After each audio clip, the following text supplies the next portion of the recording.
Hello. In the traditional motion picture story, the villains are usually defeated. The ending is a happy one. I can make no such promise for the picture you're about to watch. The story isn't over. You and the audience are part of the conflict. More human beings were slaughtered in the 20th century than in all previous centuries combined.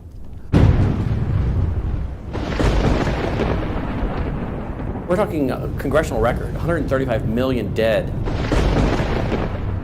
Their entire purpose was to detach our culture from any moral anchors whatsoever. You look at the changes in America since 1960, perhaps. The whole culture's been transformed. They're coming out of the belief that the village should raise the child.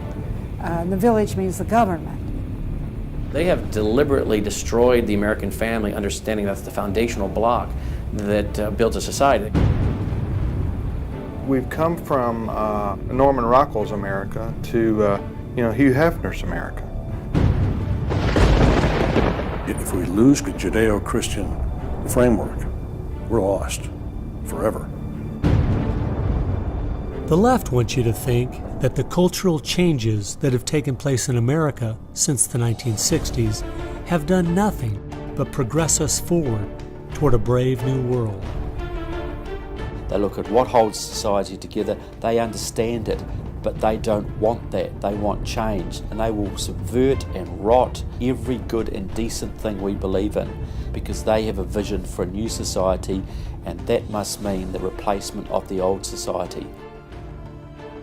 This film will show that the brave new world they seek is nothing more than the failed policies and ideologies of the communism that enslaved over a third of the world's population during the 20th century.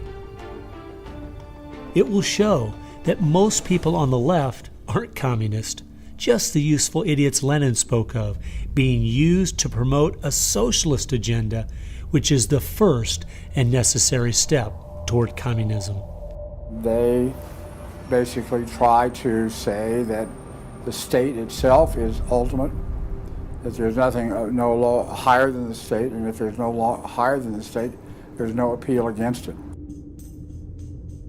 History has proven beyond any doubt that the free enterprise that freedom produces provides more for anyone willing to work than any other system. So why would the left still be pushing their socialist agenda on us? I mean, it's really just microwave communism. There's only two possibilities. They're either ignorant or they're evil. From my investigation over the last 2 years into what has caused America's drastic decline, I'm sorry to say the left won't be able to use the ignorant card. They've left too much evidence of their agenda in their books, articles, and speeches. No, America has an enemy that is getting very close to accomplishing its plan of destroying the greatest country in all world history. Once people figure it out, they're going to do what people everywhere do. They're going to start protesting, and they're going to start revolting. And when that happens, that's when the powers that be feel threatened, and they use the power that they have.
This story really begins for me back in the summer of 1992. I got a phone call from an older gentleman I knew who was a writer, and he asked me if I'd go attend a meeting for him at the University of California, Berkeley. He told me that the Communist Party USA had recently split over differences of how to best take America down. Some were wanting to still work toward a violent revolution, while others were wanting to focus their efforts on using public policy to subvert America from the inside. He was curious what they had to say.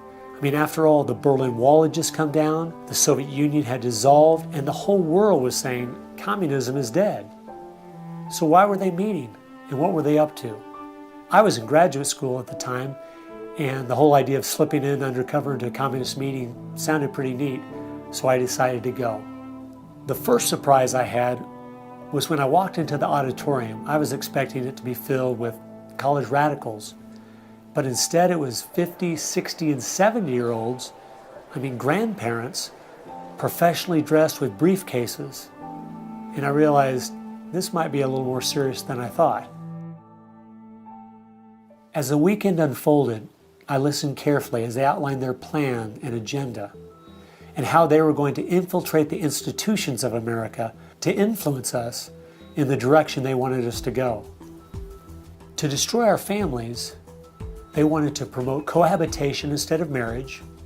They wanted to try to get children away into government programs at the earliest age possible. And they also said they'd like to get behind the feminist movement because they felt it had been very successful in making women discontent with marriage and motherhood. To destroy business, they wanted to get behind the environmental movement. And in 1992, the environmental movement was very modest, but they thought it was the only vehicle capable of creating enough regulation and red tape to discourage business growth. And finally, to destroy our culture of religion and morality, they said, if we can get Americans to accept homosexuality, they thought it would begin to extinguish our traditional moral values Americans held. I remember thinking at the time, this plan doesn't seem very realistic. It's not something I'll need to worry about in my lifetime.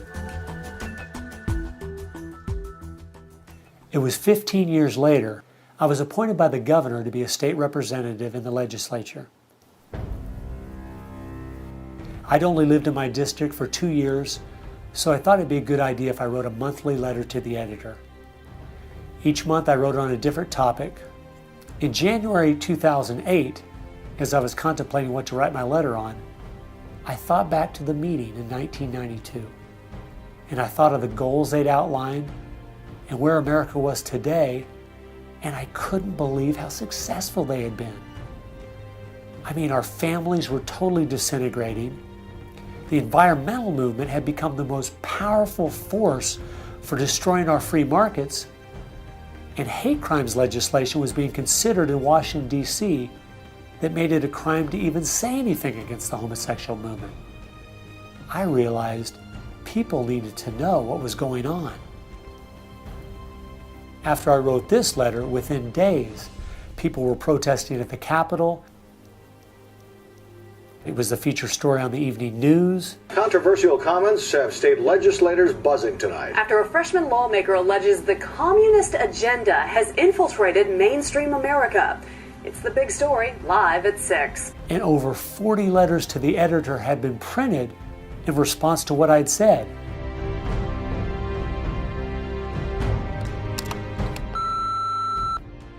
Hey, I just wanted to give you support on your newspaper article.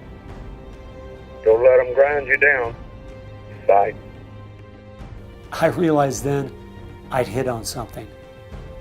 One of the letters written in my defense stated that a book from 1958 had outlined a similar agenda. And this got my attention. The book was The Naked Communist by Cleon Skousen, who had been a former FBI agent. And inside the book it documented 45 current communist goals from 1958. And as I slowly read through the list, seeing how specific their agenda had been to subvert us on the inside, I couldn't believe it.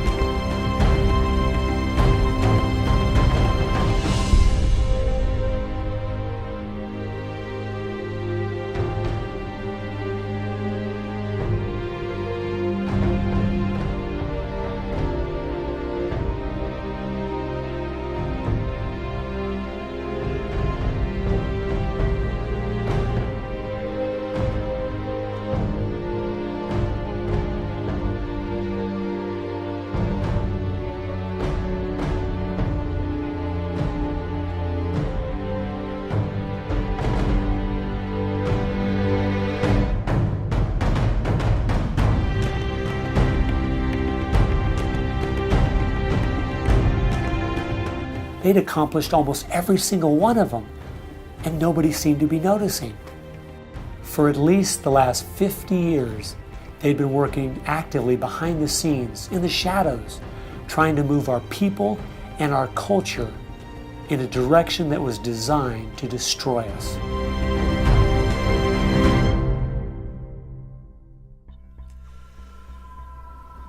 Someone needed to find out the truth of what had happened to our country.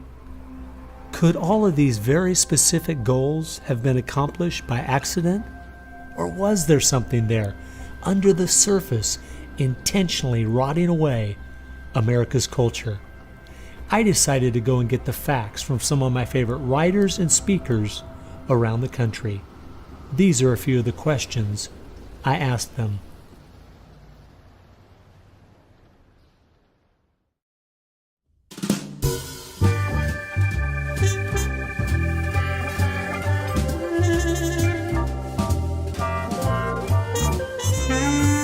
The common myth is that communism is dead, but there are more Communist Party members in the world today than there ever have been.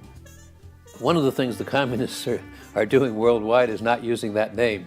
And so what we have is people with some of the same ideas masquerading in the United States under a variety of names. They're even trying to get away from the word liberal to describe them, and they're trying to call themselves progressives. If you go to the American Communist Party website, all of the programs and policies they support are progressive. So progressives are anything from a hardcore liberal to a communist to a socialist. They all call themselves progressives, and they all have broadly the same values and work together. J. Edgar Hoover is called the masters of deceit. And a good magician raves one hand in the air while he's doing his dirty work with the other hand.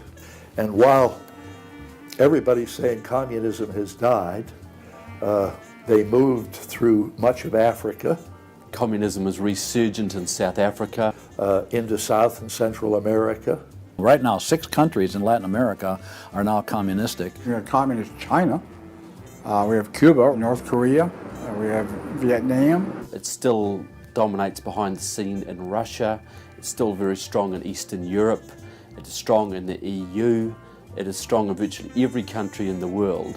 Whittaker Chambers said, communism succeeds because most people that promote communist causes are not communist. The useful idiots, that Lenin called them, it gives it an air of legitimacy it would never have if it was identified with communists and communism. So why has it been so easy for them to get people on the left who aren't communist to push forward their agenda? Once I looked at the political scale, it all started to make sense. On the far left, you have 100% government, and on the far right, zero government. Anarchy is no government and doesn't make sense at all. On the far left, you have socialism, communism, and Nazism, all systems that have a socialist form of government with only slight variances between them. Traditionally, Republicans were slightly to the right of center, and Democrats were slightly to the left. In recent years, though, through the radical influence of the media, Hollywood, and the multitude of Marxist professors in our universities, both parties have slid to the left, with the Democrats going so far they have openly joined hand in hand with the radicals. That's why they all work together. All the groups on the left now have the same goal, a socialist America. I thought we were over communism. I thought, okay, we won that battle. The Berlin Wall came down. Ronald Reagan won the day. We've got to look and see how he fought this, because we're fighting it again on American soil. Not hostilely attacking us like we feared in the Cold War. It is from within. And it has no opposition, none. And that's the frightening thing.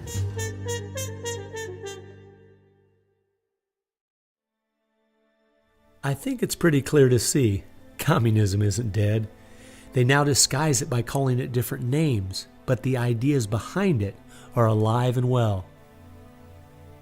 Almost 1.5 billion people still live in openly communistic countries. But unfortunately, most of us in America who are under the age of 50 have no idea what communism means to the people who live under it. So my next question was, what's so bad about communism? Communism is so evil. It's a completely tyrannical system. The whole history of communism is one of mass murder. Tens of millions of people brutally murdered by the communists. The mass murder of more people in times of peace in all the wars of history combined. Each of those countries where they have taken control, millions have been murdered. When you're asking for what is the legacy of Marxism, it is the greatest killing machine in all of human history. We're talking a congressional record, 135 million dead due to communism. I think the real number is probably, when you add in abortions, over 500 million. The rulers lived rather well, and at the same time you had all kinds of people who were enslaved, put in prison, oppressed, so you had really the opposite of what they claimed was going to be the result of their revolutionary activities. You would think that if the 20th century was the most murderous of centuries, everyone would say, let's find out why. And the truth is, you can't even ask the question. It is verboten to ask the question because the ideas that brought about that mass murder are still being taught in our public schools today. I think one of the reasons this has happened is because there's so much confusion surrounding the word communism. Technically speaking, communism is simply the final phase and goal of socialism. And socialism is best described by two words: big government. Government controls almost everything, and they use this power to take things by force from one person and give it to another. The liberals in America sincerely believe that this isn't evil at all. It is what will finally make things fair and just. There's only one problem that pulls some of us away from this wonderful utopian vision: history. From history we see that whether it was Hitler's National Socialism or Stalin's Soviet Socialism, socialism by whatever name and in all its forms is the ultimate evil. Sooner or later, it destroys everything in its path: law, morality, family, prosperity, productivity, education, incentive, and finally life itself. The problem with socialism is that it creates the conditions for a Stalin or a Hitler to come to power.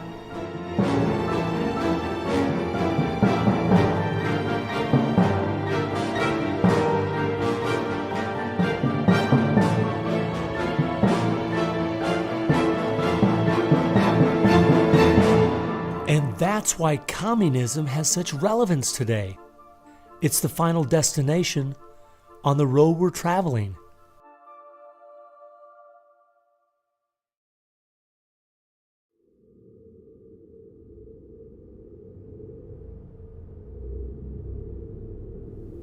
Friedrich Nietzsche tried to convince the world that God was dead. Charles Darwin tried to prove that humans are simply part of the animal kingdom. And Karl Marx realized that the philosophies of Nietzsche and Darwin would legitimize his own philosophy of communism. He knew their ideas would justify the brutality and slaughter that would be necessary to implement communism worldwide.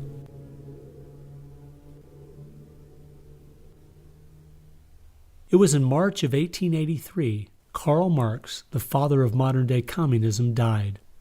The assumption that communism would die with him was a logical one, since only 9 people attended his funeral. In October of that same year in London, England, a group was forming called the Fabian Socialist Society. The Fabian Socialists decided that they were going to socialize the world incrementally. They called it socialism by evolution instead of Marxist socialism by revolution. It always worked in tandem with the communists. Some Fabians were also communist. There was a bit of interchange of membership. And the Fabian socialists are slowly but surely bringing about the socialization of the world. Europe is pretty well done. They are now working in Latin America. Latin America is not just socialistic in many countries, they're all already Marxist. You have hardcore Marxists in Venezuela, in Nicaragua. El Salvador just went communistic, and of course Fidel is sitting right there laughing at this whole thing. And we haven't even figured this thing out yet. We don't even know there's a red plague coming up to meet us. We think that we're just going to watch the cartoons on Saturday morning and everything will be fine. They had a lot to do with bad stuff happening. There are two things I found that gave me a good idea where the Fabians were really coming from. First of all, their symbol was a wolf in sheep's clothing. And secondly, George Bernard Shaw, who was a leader in the Fabians for almost 50 years, said, quote, "I am a communist, but not a member of the Communist Party. Stalin is a first-rate Fabian. I am one of the founders of Fabianism, and as such, very friendly to Russia," unquote. Fabians eventually begat the Students for Democratic Society, which begat the Weather Underground, which begat basically the social changes that have happened in America in the last 40 years. Many of the SDS members from the 1960s still have an incredible influence on the direction our country is heading. One is the Reverend Jim Wallace, who was president of SDS when he was a student at Michigan State University. And yet today, he is the spiritual advisor to the President of the United States. They've been friends for many years. They go back to Chicago and the Chicago politics crowd. And during the Vietnam War, he was rooting for the Viet Cong to beat the United States Army. And when they did, he just couldn't believe it. He said it was one of the happiest days in his life. And another leader in the Students for a Democratic Society and founder of the Weather Underground is William Ayers, who has been a longtime friend and neighbor of President Obama. It came out in 2009 that Obama's book, Dreams from My Father, was even written by Ayers. So the influence from the Fabian Socialist Society goes right into the White House.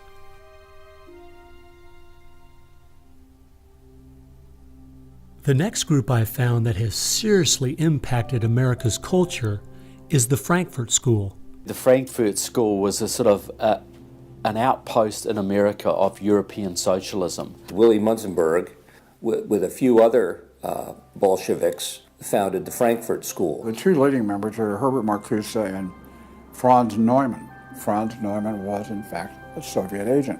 Their entire purpose was to stand the entire educational system of the West, and the United States in particular, on its head. Bertrand Russell, who worked with the Frankfurt School, said, "By using psychological techniques to teach the children, we will be able to produce, quote, an unshakable conviction that snow is black," unquote. They established a school here. With the help of John Dewey, he helps bring these German intellectuals to America in 1933, drop them down at Princeton, Berkeley, Brandeis, to go after education and media. Included in those goals were the teaching of homosexuality and sexuality to children, the promotion of excessive drinking, and destruction of religion in the United States. That was a big one. And they basically started the social rot. Willy Munzenberg said, "We are going to make the West so corrupt it stinks." I love spending time with my family, July 4th, baseball, and apple pie, and my mind can't even comprehend that there were groups of intellectuals back in the 1930s plotting and planning how they could make America so corrupt it stinks. There are certain lines and certain limits, and the left has always pushed it as hard as they can, as far as they can, and will protect any pornographer, any deviant, any any negative cultural form they can find, basically to degrade the culture. And that goes right along with the feminism of today, which was part of the Frankfurt School's desire to destroy a patriarchal society for a matriarchal society. In other words, remove the father as the loving provider, discipliner, discipler, leader of his home, where you instill virtues and integrity and modesty. That's been broken down on purpose because they knew if they could destroy the family, they could destroy a nation. And instead of having a father who leads and disciples and protects the home and provides for the family, the government steps in as a nanny state. The Frankfurt School developed the concept of cultural Marxism. Penetrate the culture, take it over, and then everything else will follow. And of course they did that, and today we've had a complete cultural revolution. As many people in America are familiar with the phrase "make love, not war," that actually came from Herbert Marcuse, who was with the Frankfurt School. So these guys went after education, they went after media, and they've been very successful in changing the entire worldview of Americans through what they call political correctness, but it's really cultural Marxism, with the goal being to destroy Christianity, then create chaos, and then move to their ultimate goal, which is from cultural Marxism to traditional Marxism, which is socialism. Most of the strategy to remake America from within started with Antonio Gramsci, who wrote over 2,000 pages back in the 1930s outlining how to take a Judeo-Christian culture down from the inside. The plan he suggested has been the main focus of the left ever since. Antonio Gramsci was a neo-Marxist philosopher. Antonio Gramsci was an Italian communist. Antonio Gramsci is probably the biggest troublemaker in the world. He's probably got more responsibility for our social ills than anybody else on the planet. He knew of the importance of undermining the morals and the character of this country. Because America had a strong Christian heritage, you had to attack the culture. You had to change the culture. Even to pornography, into areas that most people normally wouldn't accept. He said that we're going to destroy the West by destroying its culture. We're going to infiltrate and we're going to turn their music, their art, and their literature against them. That means that you penetrate the universities, you write the books, the novels, the poetry, the music, the book reviews. And once you control the culture, then you can sort of shape the thought of rising generations. He differed with Marx. Instead of, for example, destroying the church and the other basic institutions, he said infiltrate them and use them to change the culture. What Gramsci had to say was that this is the way that government is perpetuated and society is perpetuated is through these churches, because they set the standards, they set the framework of the way people live, of rules, how families should be structured. He didn't want a revolution on the streets that would be overturned by the police the next day. He wanted to change society over the long term so that we'd have a revolution without us even realizing it, basically. And the communists have been very effective in promoting their ideology in Hollywood, in the mass media. And I think he was quite right. I think that's exactly what has happened. I think that's the way it's worked. I think it's working that way now. And that's where a lot of these people come from. And that's been the big success story of communism in the last 50 years. It's the professors, it's the educationalists, it's the journalists. They are the shock troops, the Gramscian shock troops of the future. And one of Gramsci's all-star disciples, Saul Alinsky, became one of the most influential radicals of the 1960s. Well, Saul Alinsky was a prominent radical in 1930 Chicago. He worked closely with the Communist Party. He used to go down and train at the rifle range with Leon Dupre, who was later a mentor of Barack Obama. And they used to train to shoot because they knew the revolution was just around the corner. But that didn't come, so he got a bit more subtle. Well, Saul Alinsky called for a community organizer to stir things up, to create agitation. In fact, he said, you'll be accused of being an agitator, and that's exactly what you are. He wanted the haves and have-nots fighting with each other. It wasn't until I was watching an old film from World War II that I realized what the left has been doing in America to pit the poor against the rich, blacks against whites and the young against the old, is the same tactic Hitler used to disunify Germany. You see, they knew that they were not strong enough to conquer a unified country. So they split Germany into small groups. They used prejudice as a practical weapon to cripple the nation. Remember that when you hear this kind of talk. Somebody's going to get something out of it, and it isn't going to be you. And they use the conflict as justification for more government to stop the chaos. So they create the chaos, and then they step in as a solution to the chaos. And as Francis Schaeffer said, once this chaos comes, most people will willingly give over to an authoritarianism because they don't want the chaos. His book was kind of the field manual, if you will, for these activist organizations. Which President Obama studied and taught at a workshop for 4 years in Chicago as a community organizer for Acorn. As I was reading through Rules for Radicals to see where he was coming from, I just happened to take a look at the dedication in the front of the book. And this is what I saw.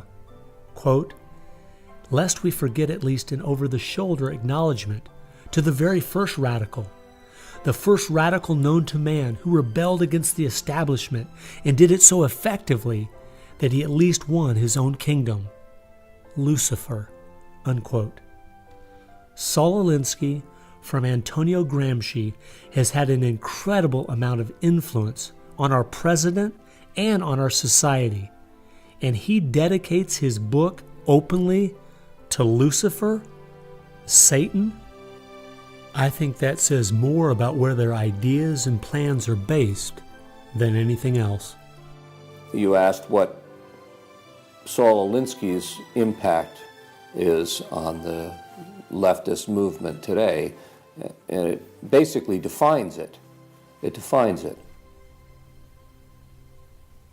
Saul Alinsky took the best of Gramsci and the best of the Fabian socialist ideas, combined, repackaged, and sold them to the 60s radicals. After studying Alinsky, Richard Cloward and his wife, Frances Fox Piven, came up with what is today known as the Cloward-Piven strategy. Now, their idea was basically that to destroy society or destroy capitalism per se, they needed to overload the system. The idea was to get everybody you possibly could on welfare, to get everybody you possibly could basically milking the system in some way or another. It was called the crisis strategy, and it became very well known by activists and radicals in the 60s. They published an article in the May 1966 issue of Nation magazine called The Weight of the Poor, in which they outlined their strategy. Rathke read that article, and Rathke ended up starting what we now know today as Acorn. And of course, Cloward and Piven had been studying Saul Alinsky. So Antonio Gramsci gives us Saul Alinsky. Saul Alinsky gives us the Cloward-Piven strategy, this husband and wife that said, hey, let's collapse the American economy by implementing so many entitlements, so much of a welfare state at collapse.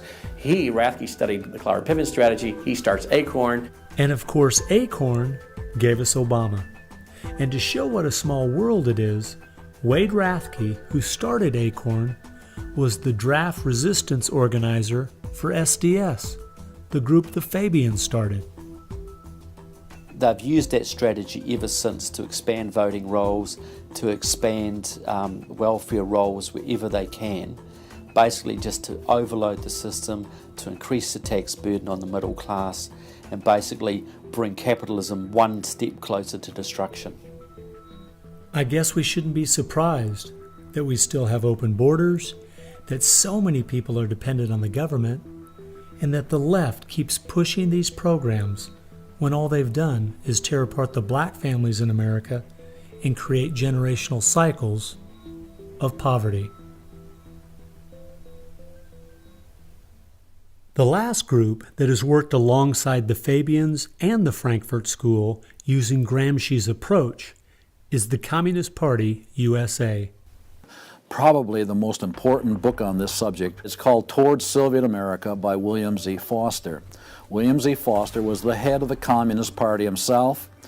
He ran for the president of the United States in 1932, but in the book, Towards Soviet America, he literally lays out chapter by chapter by chapter what is entailed to bring about a USSA, not just a USSR.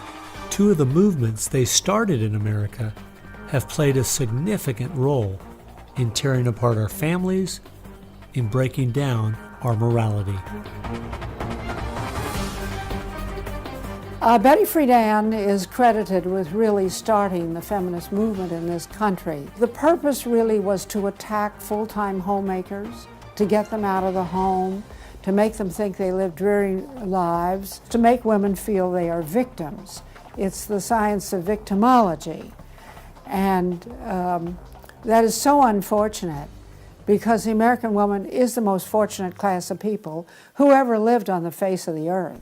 And to try to tell them that they are victims of an oppressive, unjust patriarchy is just a grievous lie.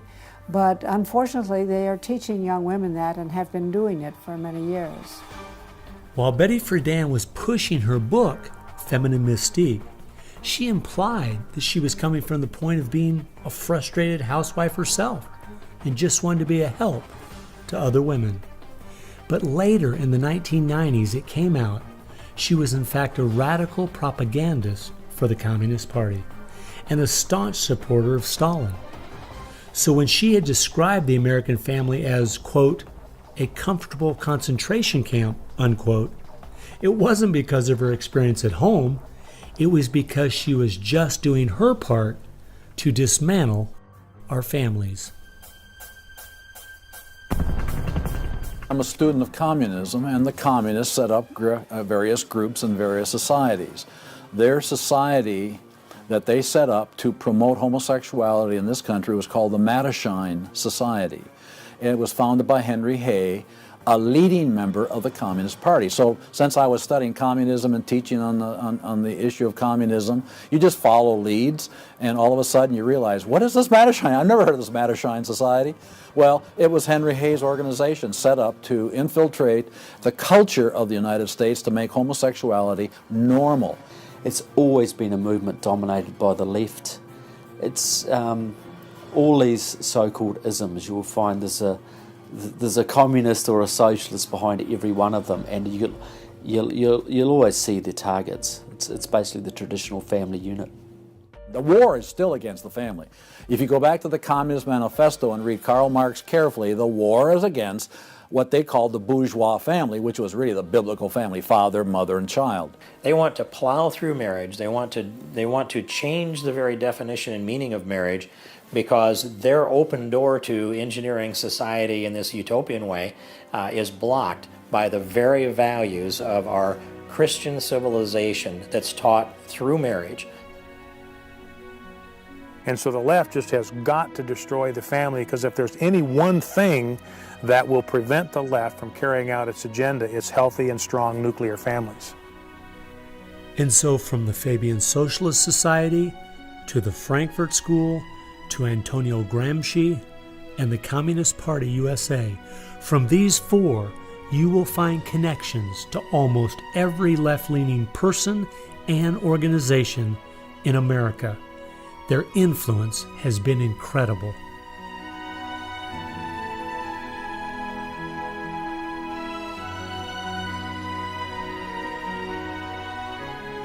It was in the 1960s, all the groups on the left seemed to realize Antonio Gramsci was right. In a Judeo-Christian society, you will never be able to persuade people to rise up in a Marxist revolution and start killing each other off.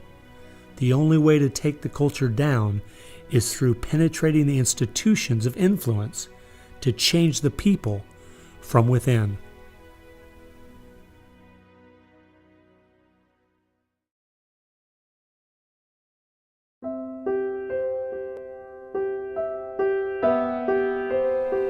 I guess the biggest surprise I had while studying these four groups was seeing that a large part of their agenda was trying to make us an immoral people.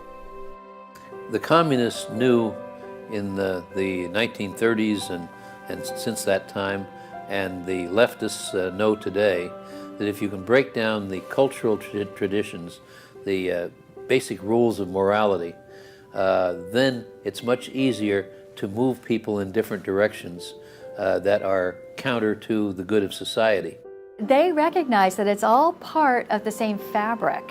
Their ideologies all work together to break down families, to break down the sanctity of human life, the value of human life, to break down the idea that there is a God that we are accountable to. They essentially are validating the Judeo-Christian worldview by the very things they attack. Because in their effort to destroy our culture, they know that they have to go after the very things that the Judeo-Christian tradition honors and values. Morality, belief in God, faith, the importance of family, the sanctity of life, the sanctity of marriage. It's amazing our enemies could see our morality was our greatest strength, and yet so many Americans don't seem to get it. Morality is simply having the character to do what you should do instead of what you have the freedom to do.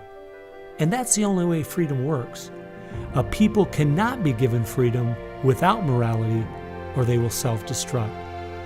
And that's what we see happening in America today.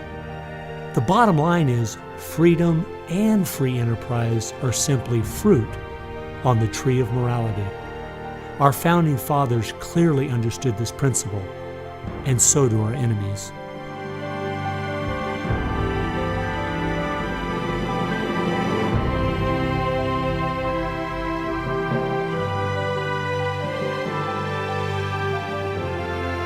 There is an important fact we need to face. If we had Ronald Reagan as president, low taxes, and a strong national defense, the ship certainly wouldn't be sinking as fast as it is now, but it would still be sinking. A booming economy doesn't take care of the major problems we face. 50% of all marriages end in divorce. 40% of all children born out of wedlock. Over 3,000 women a day aborting their babies. 19 million new cases each year of sexually transmitted diseases. Schools that teach the children everything is relative. There is no right or wrong. And the list goes on and on.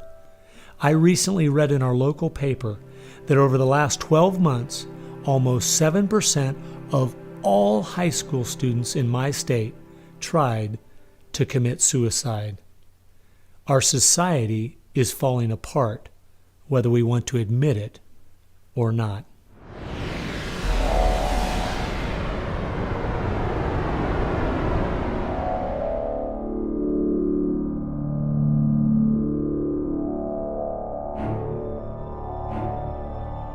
Karl Marx had the insight to see that dethroning God and destroying capitalism went hand in hand. As you attempt to dethrone God by erasing the morality in a society and destroying his institutions, the family and the church, you are destroying capitalism. Because as the families fall apart and the church loses its influence, society starts to crumble. And then government has to expand to pick up the pieces. The question, as Whittaker Chambers put it, was God or man? God or man? Karl Marx was an atheist. Marx's philosophy was that people existed for the benefit of the state. What Marxism did and does, and all the other isms of the modern era, is to try to dethrone God by deifying man. You have to discredit God. He's your competition. The 20th century ushered in several ideologies that sought to devalue God and elevate man. Communism, relativism, humanism, they all deny that there's a God, and they claim that by doing so they're really elevating man. But if you look at how each of those philosophies end up working out in real life, there are always some classes of human beings that don't deserve the same value or rights as anyone else. To turn it around, to believe in freedom, the way we have been raised, you have to believe that there's something precious about every human person. And of course, that's from the Bible. Imago Dei, we are all created in the image of God. Therefore, Every human being is entitled to respect and dignity and freedom, and that is distinctive to biblical religion. You don't find anywhere else. Almost all the ideas that have made America such a unique and great country our founding fathers got straight out of the Bible. I guess that's why the left only has a problem with one religion, biblical Christianity. They never complain about separation of church and state when it comes to Islam, Buddhism, Hinduism, or any of the other religions. In fact, a couple years ago, the Dalai Lama came to my town, and during the school day, at taxpayers' expense, thousands of our local school children were bussed in to hear him talk. I wonder if they would ever do that for someone like Billy Graham.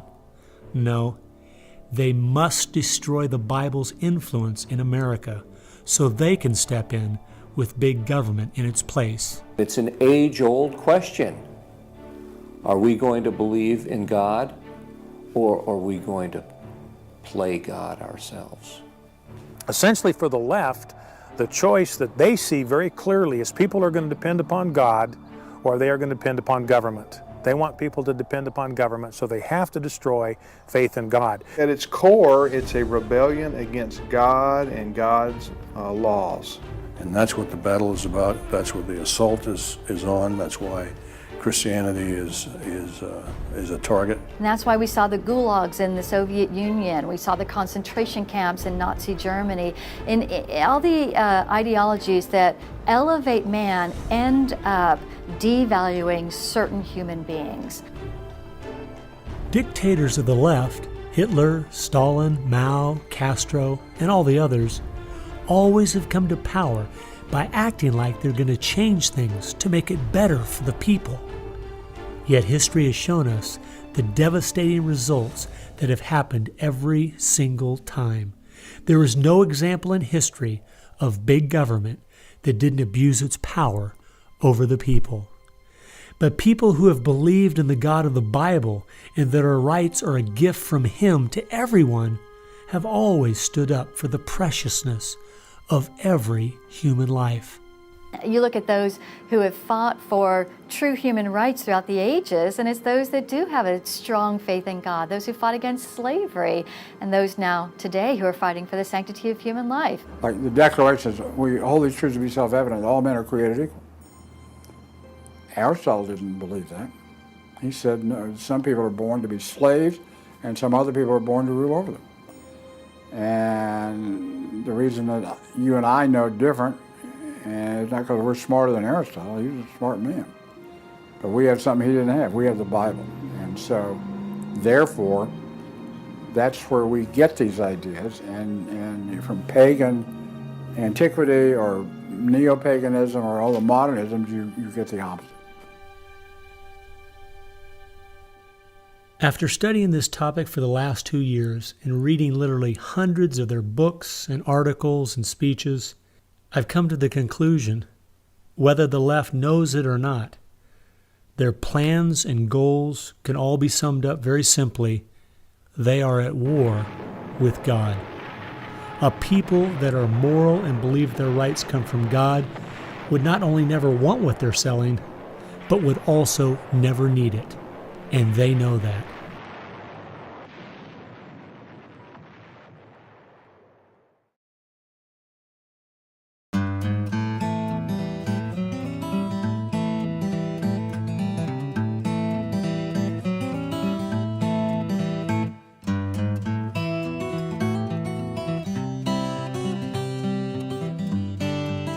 It's obvious if you're trying to subvert a country, you want to control the news. You want to control public opinion. A lot of people realize, well, there's a biased media, and most people know that. Even the Washington Post admitted it. Yeah, we were biased for Obama, so what? And when you enter into the equation, so what? That means the biases, the opinions of the reporters enter into what is news. They decide whether you have a right to know. And it's no longer a bias. They turn from just political bias to activism. They go to the places that influence, or I should say, where they can have leverage. Generations of journalists have been trained to interpret events, interpret the news, not report the facts, interpret the news. They do not deal in facts because facts aren't effective for them. They have very few facts on their side. They've gone into and penetrated these major areas to where they can influence it in the direction they want to go. We've seen a massive shift away from old-fashioned objective news reporting to what he called interpretive reporting, what others call advocacy journalism. And it's advocacy for a cause. And as a result, we have a news media in the United States that is extremely liberal at the present time. Which was a major, major goal, to control not merely the newsprint, but the television media and Hollywood. Stalin said himself, if I could control Hollywood, I could rule the world.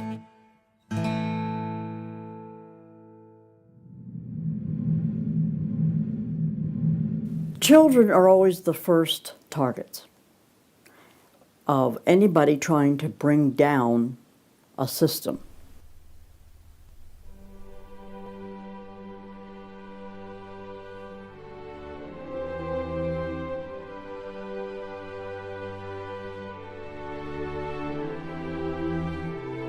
John Dewey is believed to be the most influential man in the whole area of public education. He went to Russia in 1928 to help study the Karl Marx way of education and bring it back to America. Dewey was an atheist. He was a socialist, a humanist. He was part of the Socialist Society in America, helped found that. What he believed in was that education should socialize the child to make him a willing tool of the state. It might be surprising to some that the man who is still idolized as the father of public education in America is the very man who did everything in his power to dumb down our children so that they would willingly accept his vision of a socialist America. It started with Dewey in the early 1900s.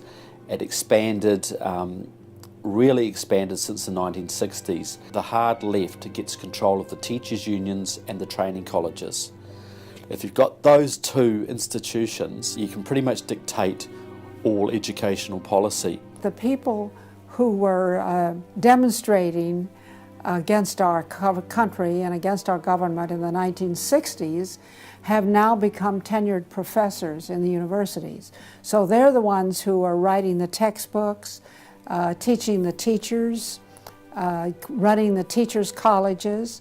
And it's self-perpetuating, because once you have the universities, then you train more cadres and more and more and more. And they discovered that they could do more to remake our country by going into the schools than they could by throwing bombs.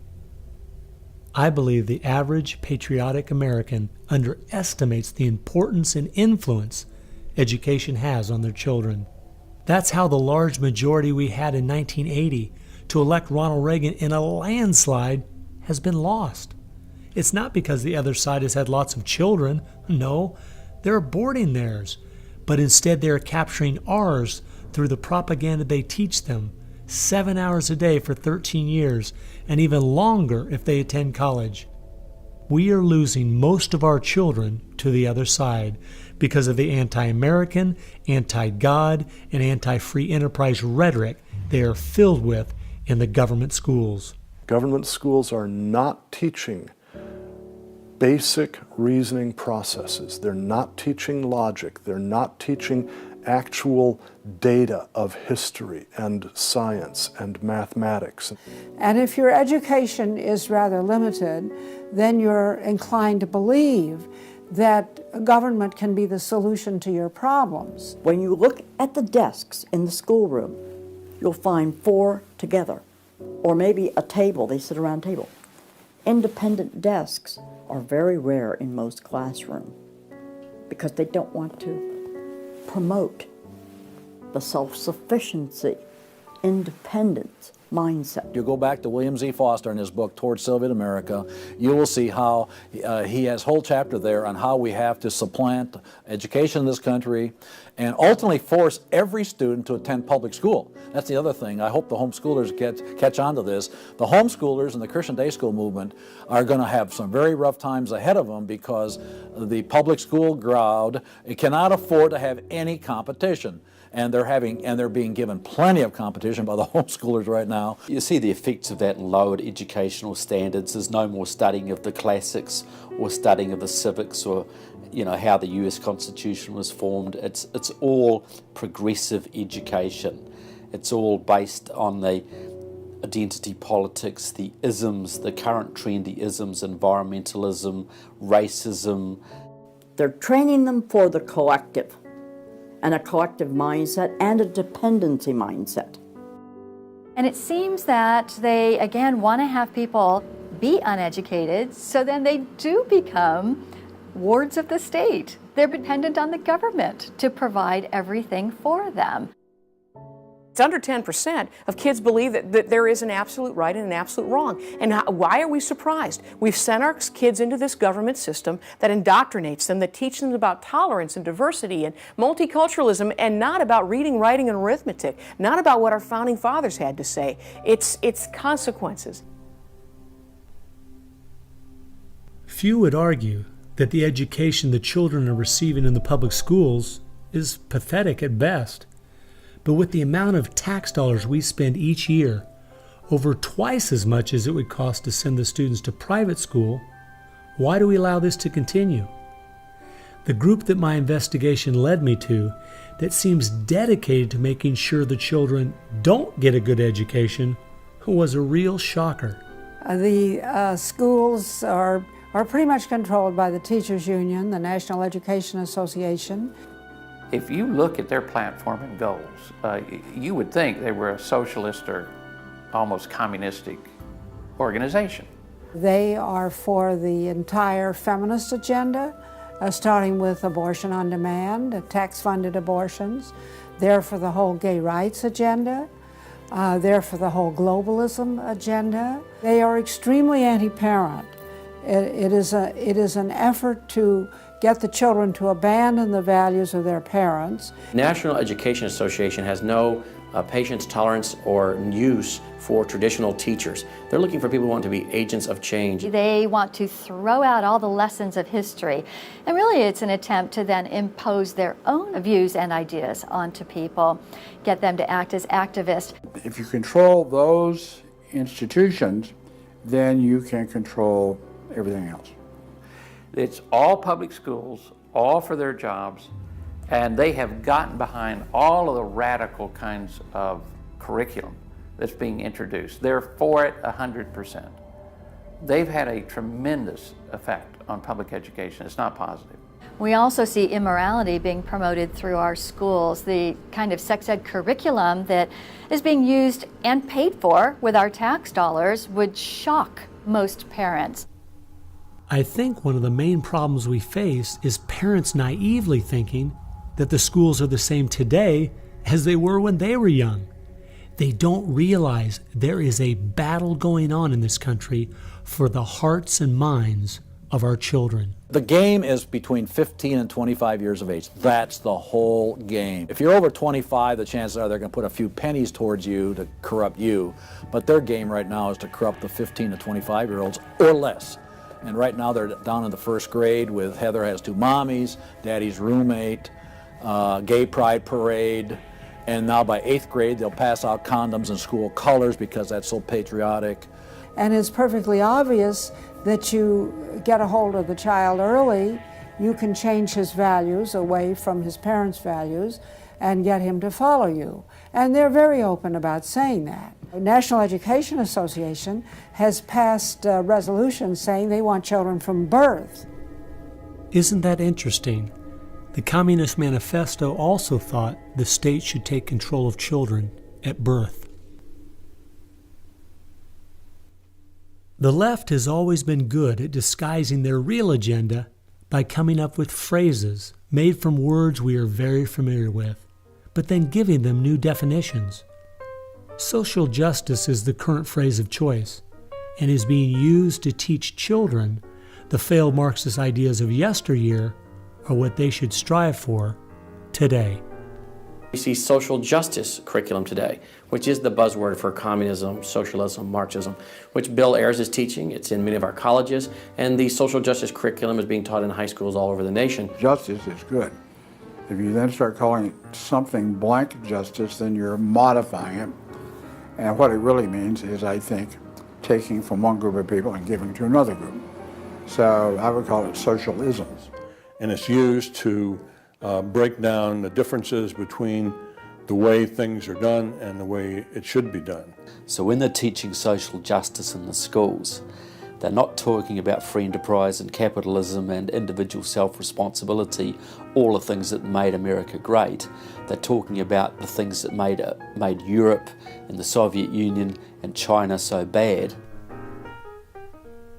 The longer we allow our schools to teach the children that America has so many faults it's not worth saving, instead of the fact that even with its faults, it is the greatest country that has ever existed, the less chance we have of ever turning our people back from the dead-end road we're currently on, a road that promises to give us a perfect world if we'll only give up our sovereignty and our freedom. You're going to find more and more of the following. This is now called a world pledge. We no longer want the Pledge of Allegiance to the flag of the United States of America because that is considered nationalistic. And of course the socialists, communists, and the Marxists and the extreme left wing in the country want nothing to do with it. I pledge allegiance to the world, to care for earth, sea, and air, to honor every living thing with peace and justice everywhere.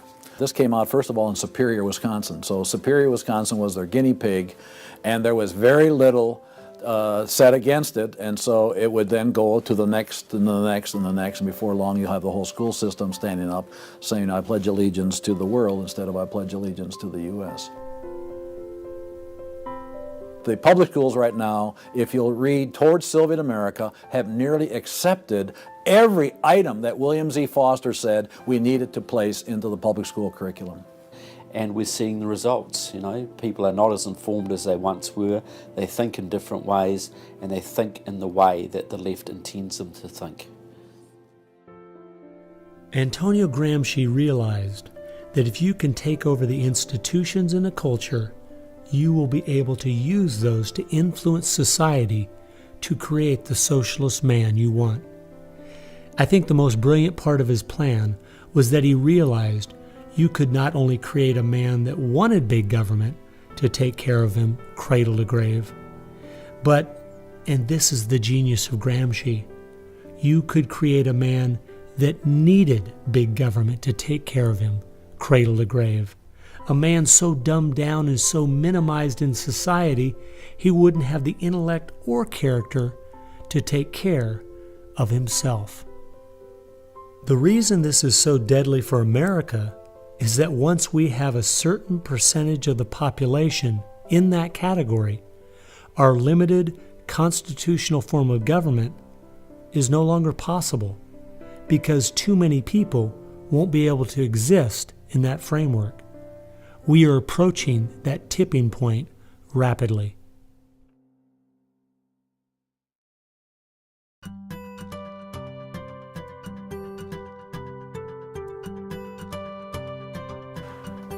If you can persuade people that government should be in control of the distribution and use of energy, you can persuade them, or rather, you have persuaded them of the necessary and sufficient condition for government control of the most intimate aspects of our lives.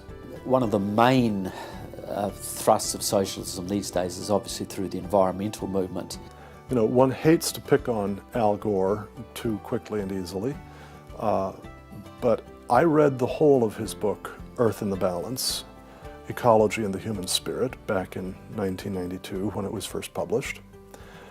And if you know anything about the history of political philosophy, You read the last chapter in that called A Global Marshall Plan, and you understand that there is no way to implement what Al Gore was calling for in 1992 in that book, except by means of totalitarian world government.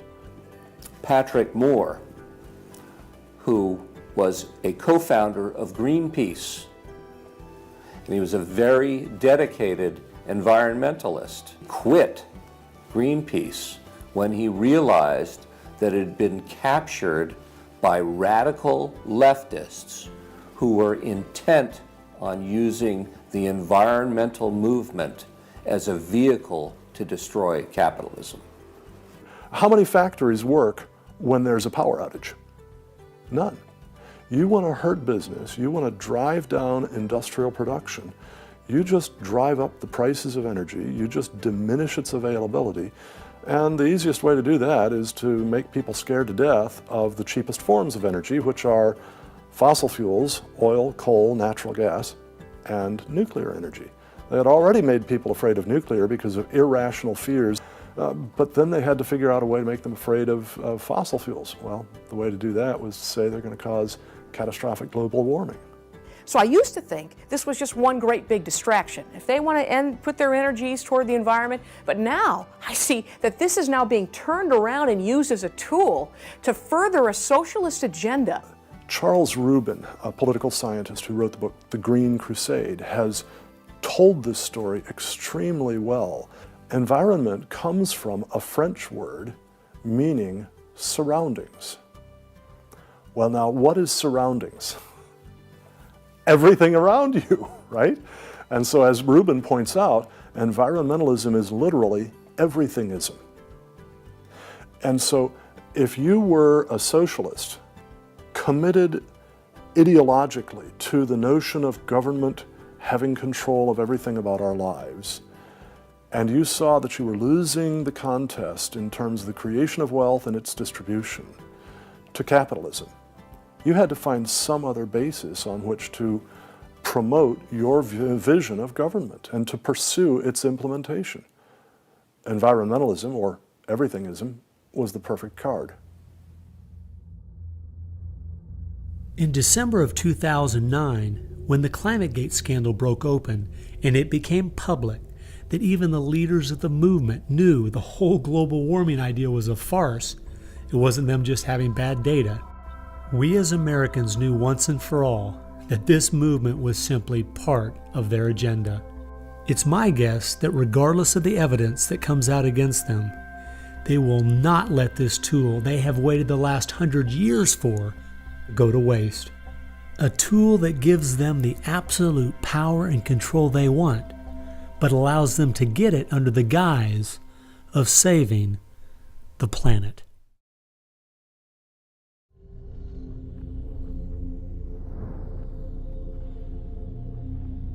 He was born of left-wing parents. He was mentored as a young man by a Communist Party member called Frank Marshall Davis. Now, Davis joined the Communist Party in Chicago, and he was very well connected there.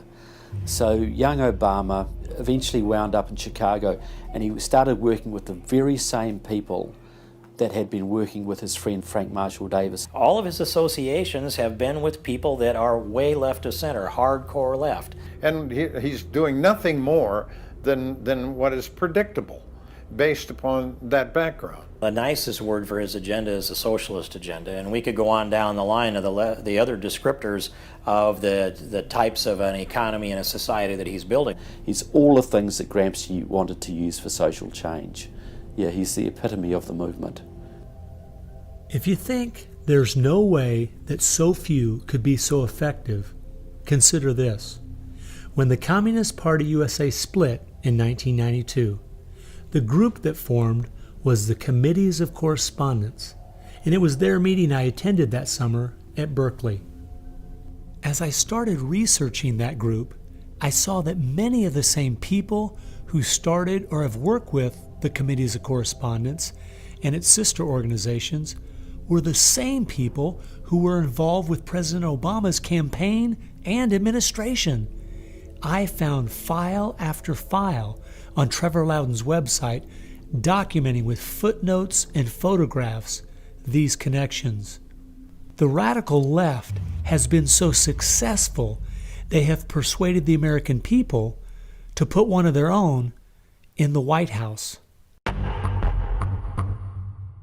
Socialism and Marxism go together like Mary and Mary's little lamb. The general populace knows very little about what the socialists are up to. If you're going to find socialism, you're going to find the hardcore communists right behind it. One of the main avenues has been through what they call it the Congressional Progressive Caucus. 20% of the US Congress are members of this organisation. They have chairmanships of most of the major House committees and are easily the single most powerful bloc in the US Congress. And virtually all of them are tied to either Democratic Socialists of America, the Communist Party USA, or other radical organisations. We're literally at this very time watching what's transpiring and has been going on from the Fabian socialist point of view from 1883 to the present. So these guys don't give up. And they're going at a breakneck speed because they know they've got an opportunity now to change America in a way that can never be changed back. And they're going for broke. The Bolsheviks, they're just waiting in the woods and they're just smiling like you can't believe. You just read the Communist Party USA blog and they just can't believe their good fortune. Every time they turn around, they just can't believe this is happening. They're like me. I'm a Christian conservative and I can't believe they've been so successful in doing this. The left has started multitudes of foundations and nonprofit organizations, many of which are using our tax dollars to grind America down.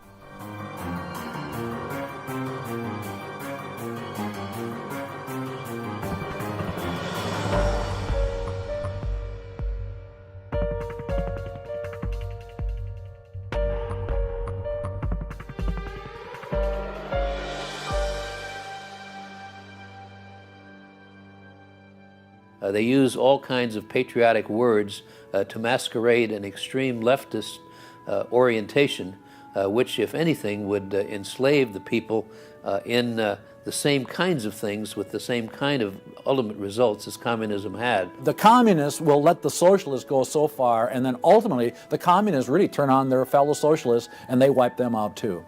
And their attitude, I think, is really probably pretty close. They figure, look, if these socialists betrayed their own country, the chances are, once we get in power, they'll betray us too. So they'll figure, let's just rub them out right now. And at a given point, you'll see in the history of communism that they've been very effective in rubbing out their fellow socialists who brought about their socialism before the Bolsheviks and the hardcore communists with a capital C took them over. One thing we do really have to recognize is this is a domestic enemy. This is not just people with different ideas. These are not just nice folks who have funny, silly ideas that they will eventually figure out are just not very mature. No, these people are dangerous, dangerous enemies, and they are intent on overthrowing this country and imposing a socialist system that will mean extreme hardship for the vast majority of people in this country. That's true with them constantly seeking to re-engineer society so they reach this level of utopian perfection. Where we, on the other side, we advance the idea that this is about the cause of freedom, and if it hadn't been for Jesus Christ, there never would have been a United States of America, because the inspiration for freedom drove our founding fathers. They were informed by their faith, and I believe guided by the hand of God.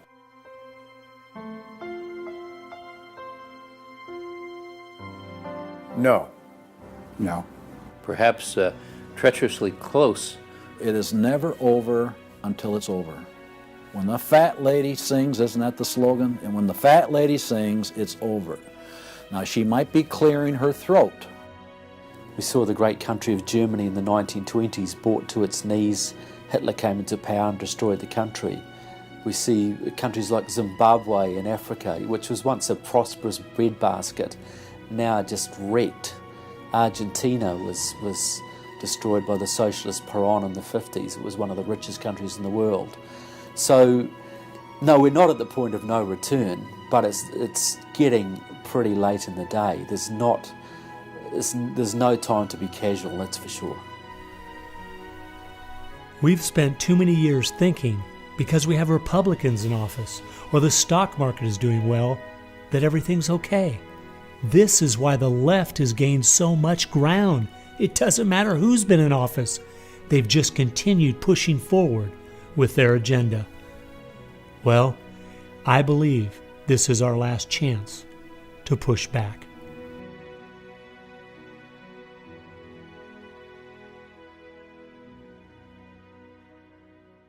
If people are looking for something to do, we have our work cut out for us. I believe one of the things that we can do that will have a profound impact in changing America is praying. As soon as we get off our knees, we need to get on our feet. Become educated about what's going on in the country. Spend time reading, understand their philosophy and their goals. They have to master this documentary. They have to go over it a dozen times.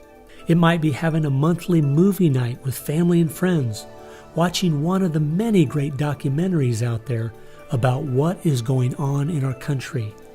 One of the things that I think people in the United States who believe in our country, believe in our values, can do, quite frankly, is stand up for those values, to make their views known. And there's times that you got to speak up, and you've got to call things what they are. We need to be willing to be criticized and to not be silent because of the criticism. It was Martin Luther who said, if we're faithful on all battlefronts besides, it's precisely where the battle's the hottest, then we're traitors to the cause. I like the quote by Abraham Lincoln, who said that silence makes cowards out of the best of men. And we got a lot of people that need to be speaking up right now. We have an obligation to speak the truth about the policies that are taking us 180 degrees from God's will. Expand within your church. Expand within the people you have contact. Bring them up to speed and knowledge on what's going on. We need to organize those around us by simply mobilizing the unique groups of people we are in contact with and being their source of information. We can have an extraordinary effect. Lenin said that the organized minority will beat the disorganized majority every time. Why should we be buying products from companies that are going to fund organizations that attack our values? They need to be really smart in using the mass media. They might want to blog. Using the power of YouTube and that sort of thing to educate as many people as possible. A good YouTube video can reach millions of people. And if Susan Boyle can do it, why can't we? If you do the right kinds of things on YouTube that are creative and do them frequently, you can drive a message through society, influencing millions at almost no cost. We need to be the people who graciously but consistently make contact. And express to those folks we elected what we want them to do, and what we believe in, what we think is right. And if they don't follow those things, then we need to make efforts to get them out and get other people in that will. Pick the good ones and stick to them. Don't waste your time on people who won't stand up for their country. All the others are making contact. The people who really want to honor America need to make contact. We also need to be influencing our own families. We've got to teach our own children and grandchildren the difference between truth and error, why they believe the things they do, and the true source of America's greatness. If what we're talking about is true, the most important thing we can do is protect our young, because that is where all of this is leading. They need to get that younger generation under their belt. And more parents are going to have to say, they're just going to have to sacrifice and take responsibility for their kids' education, because that's really where it starts, to impart that belief. The Southern Baptists, we're seeing that 85% of their kids, after they get out of their home, are essentially rejecting their faith, rejecting what they were taught. And of course, I think the reason for that is because their parents didn't have a lot of influence over them. I believe the public schools are the greatest cultural influence in this country. You homeschool your kids or get them in a Christian day school. If there is any way at all, homeschool your children. Homeschoolers out-test everybody. Our children need to be taught from Scripture a properly biblical worldview. That requires time. It requires effort. It requires purpose. Our minds should be the sharpest minds in the world. We need to work within our family to educate our children on what kind of country they live in and build their faith, and then get involved. The left has been working for decades to push us away from God and His laws. And we need to be willing to sacrifice whatever it takes to turn our country back to Him. Throughout our history as Americans, though, there has always been a great price to be paid for preserving, protecting, and defending this great land. The people who built America paid a great price. The people who went to war for our nation, boy, did they pay a price. And one of the American values was, we will pay a price for what is right. We will give of ourselves, even if it requires the giving of our lives. That was an American value. That's why it is such a heroic and honorable thing when a soldier defending us pays that price. That's like when you go to Arlington Cemetery in Washington, or the Tomb of the Unknown. You stand there and you say, this is America. We were the people who so believed in these values that it's an honor to stand for, even if it can cost you your very life. One thing I think we do need to remember, though, is that as we look at those we consider to be heroes in the past, they weren't people who just went along with the status quo. They weren't people who were just saying what was accepted at that time in history. They were people who were rising up above the evil that was being committed in their culture at that time. That's why they were heroes, because they weren't like everyone else. Never, ever lose sight of the power of one individual American. They can have an unbelievable magnifying effect just by the very fact they make up their mind to do so. The hope is in this, as Francis Schaeffer said, that as the dull ache of the human soul can no longer be filled with material prosperity, people are going to turn to spiritualism, whether it be pagan spirituality or biblical Christianity. We know, according to the Denver Post, June of 2008, pagan spirituality is doubling in America every 18 months. So we better get out there, because I'll tell you, pagan spirituality and Christianity will both get you to God, but one will get you there as your judge, as your Savior. If we humble ourselves, we fall to our knees, if we seek His face, we pray, and we turn from our wicked ways, then we have a chance for God to hear from heaven, to forgive our sins, and heal our land. And if we are being judged, then we need to use this as an opportunity to show people that this judgment in this life is nothing compared to the judgment that's to come, that's eternal, and really make them understand the importance of fleeing God's wrath by accepting Him, repenting of their sins through faith and repentance. I believe that's the only chance, the only hope we have as a nation. Hope is not found in rhetoric. Hope is found in God, the God of creation. And you know what? Our founders were in covenant with that God. You need a dedicated, informed, praying Christian making things happen and being determined to do so.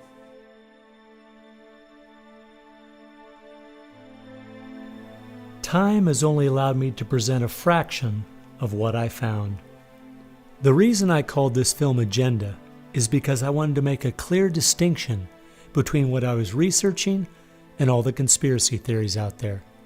The dictionary says a conspiracy is an evil plan formulated in secret by two or more persons, but an agenda is simply a list of things to be done. At every turn of my investigation, I found agendas by people and groups of the left outlining their plan in their own words. They've been doing most of this right out in the open. Some of you might be thinking, these Marxist ideas aren't the most serious threat we face. What about militant Islam, our open borders, the national debt, or even China? Well, I agree. America is facing so many serious threats right now. But the reason I believe this is the most dire is because it's destroying us on the inside. Through the political correctness and dumbing down, it's causing us to lose our ability to call evil evil and stand against it. I fear for our country.